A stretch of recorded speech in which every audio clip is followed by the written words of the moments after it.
नमस्कार, आप देख रहे हैं सूरज टाइम्स नाउ। मैं हूं आपके साथ अंशु शर्मा। खबरों का रुख कर लेते हैं। मिर्जापुर पहुंचे मुख्यमंत्री योगी आदित्यनाथ ने चुनावी जनसभा को संबोधित करते हुए एक बार फिर समाजवादी पार्टी पर जमकर बरसे। जी हां, मिर्जापुर मझवा विधानसभा 397 के उपचुनाव हेतु आज ग्राम सभा चांदीपुर में आयोजित जनसभा को संबोधित करने पहुंचे मुख्यमंत्री योगी आदित्यनाथ ने मंच पर पहुंचते ही उपस्थित जनसमूह को कार्तिक पूर्णिमा, गुरु नानक जयंती, बिरसा मुंडा की 150वीं जयंती की शुभकामनाएं दी। अपने संबोधन में उन्होंने कहा, आज नए भारत में देश की सीमाएं सुरक्षित है। मोदी जी के नेतृत्व में भारत विकसित राष्ट्र बन रहा है। समाजवादी पार्टी के शासनकाल की याद दिलाते हुए उन्होंने कहा, उत्तर प्रदेश की पहचान पहले माफिया, कर्फ्यू, दंगों से होती थी, लेकिन उत्तर प्रदेश इन सब से मुक्त है। जो कर्फ्यू, जो दंगा उत्तर प्रदेश में है, सब चंगा। समाजवादी पार्टी के शासनकाल की याद दिलाते हुए उन्होंने कहा डबल इंजन की सरकार प्रदेश में गरीब की सुरक्षा, बेटियों की सुरक्षा, उनके उत्थान के बारे में प्रभावी ढंग से काम कर रही है। उन्होंने कहा, कृष्ण नाम राय की हत्या करने वाले माफिया सपा के गले के हार हुआ करते थे। समाजवादी पार्टी के जंगल राज की वापसी न हो, इसके लिए माँ बहन बेटियां माँ विंध्यवासिनी से प्रार्थना करती है। चाचा भतीजे की जोड़ियां नौकरी तो निकालती थी, लेकिन वसूली भी कर लिया करती थी। इसी महीने 6200 पुलिसकर्मियों की भर्ती के परिणाम निकलने हैं, जो पूरी तरह से पारदर्शी हैं। अपने संबोधन के अंत में उन्होंने उपस्थित लोगों से पार्टी की प्रत्याशी सुचिस्मिता मौर्य के पक्ष में मतदान की अपील की। साथ ही याद दिलाया कि आज की बोर्ड की ताकत से यहाँ की सांसद अनुप्रिया पटेल केंद्रीय मंत्री है और इस सीट से विधायक डॉक्टर विनोद बिना अभी भदोई के सांसद बने हैं।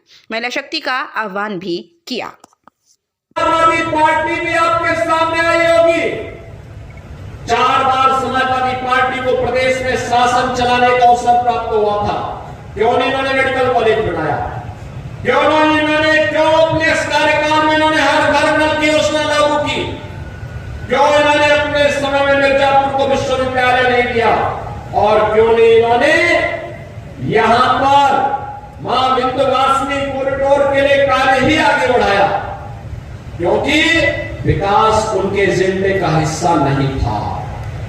वहां पे तो सबका साथ और परिवार के विकास के भाव के साथ इस समाजवादी पार्टी के लोग कार्य करते थे। या तो उसमें सेवाई परिवार का विकास हुआ, या प्रदेश के बड़े बड़े माफिया और दुर्दांत गुंडों का ही विकास हुआ। कौन नहीं जानता है भाजपा के विधायक श्री कृष्णानंद राय की हत्या करने वाला माफिया इसी समाजवादी पार्टी के गले का हार था। कौन नहीं जानता राजूपाल की निर्मम हत्या करने वाला दुर्दांत माफिया वह समाजवादी पार्टी और बहुजन समाजवादी पार्टी का ही गले का हार था। कौन नहीं जानता है इनके करतूतों को? इन्होंने कार्य नहीं किए, कारनामे किए।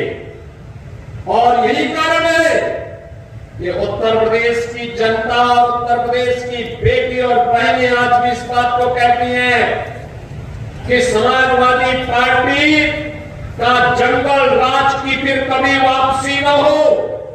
इसके लिए मां विंध्यवासिनी से लगातार प्रार्थना करती है कि मां इतना आशीर्वाद देना कि जिन लोगों ने उत्तर प्रदेश के सामने पहचान का संकट खड़ा किया था, यहां के नौजवानों के सामने पहचान का संकट खड़ा किया था, यहां की बेटी की सुरक्षा के सामने पहचान का संकट खड़ा किया था, यहां के किसानों को आत्महत्या करने के लिए मजबूर कर दिया था, और यहां के विंध्य क्षेत्रवासियों को एक एक बूंद पानी के लिए तरसाया था।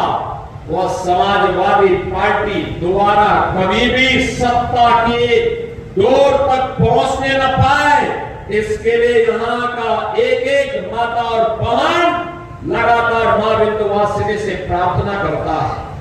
बहनों भाइयों, ये समाजवादी पार्टी महिला सुरक्षा के लिए संकट है। ये समाजवादी पार्टी नौजवानों के भविष्य पर संकट है। याद करिए, इनके समय में नौकरी निकलती थी और चाचा भतीजे की जोड़ी वसूली के लिए साथ साथ निकल पड़ती थी। पैसा भी लिया जाता था, नौकरी भी नहीं लगती थी।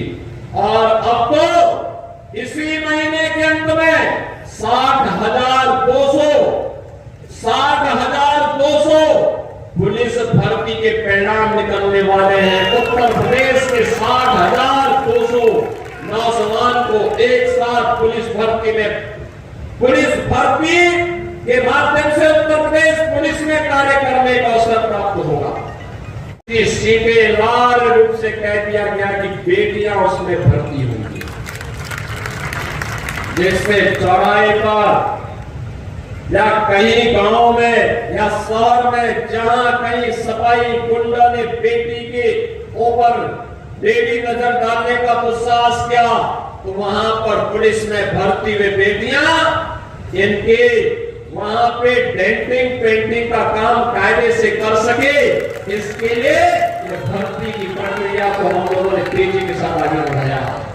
और इसलिए बहनों भाइयों, आज हम सब आपके पास आए हैं कहने के लिए, आपने देखा होगा नए भारत का नया उत्तर प्रदेश, आज यहां पर हर एक के लिए सुरक्षा भी है, सुविधा भी है, नौजवान के लिए नौकरी और रोजगार भी है, तो बेटी के लिए और बहनों के भी कल्याण के लिए अनेक कार्यक्रम चल रहे हैं।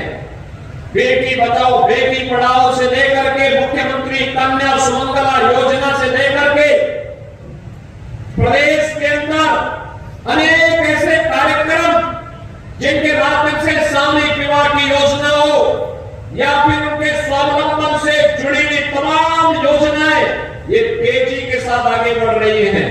और विरासत का सम्मान तो कैसे होना चाहिए, यह मां विंध्यवासिनी धाम, काशी विश्वनाथ धाम और 500 वर्षों का इंतजार समाप्त करके अयोध्या में भगवान राम के भव्य मंदिर का निर्माण यह अपने आप में कारण है कि 500 वर्षों के बाद अयोध्या धाम में रामलला विराजमान हुए। याद करिए, वही सरकार है जो महाराज स्वयंदेव का भव्य स्मारक बहराइच में बनाती है, तो श्रृंगवेरपुर में भगवान राम और निषाद राज की एक गले मिलती हुई प्रतिमा को वहां पर भव्य स्वरूप 56 फीट ऊंची प्रतिमा की स्थापना का काम भी करती है। ये भारतीय जनता पार्टी है जो दुनिया के अंदर लोक पुरुष सरदार वल्लभ भाई पटेल की सबसे बड़ी प्रतिमा का स्थापना का कार्य प्रधानमंत्री मोदी जी के नेतृत्व में गुजरात के केवड़िया में स्थापित कर चुकी है। बहनों और भाइयों, महापुरुषों का सम्मान, विरासत का सम्मान, बेटी की सुरक्षा, नौजवान का रोजगार और नौकरी और साथ साथ अपने किसानों के चेहरे पर खुशहाली लाने के लिए क्या कार्य होना चाहिए, यह काम केवल और केवल भाजपा कर सकती है। और इसीलिए आज मैं आपके पास फिर से आपसे अपील करने के लिए आया हूं।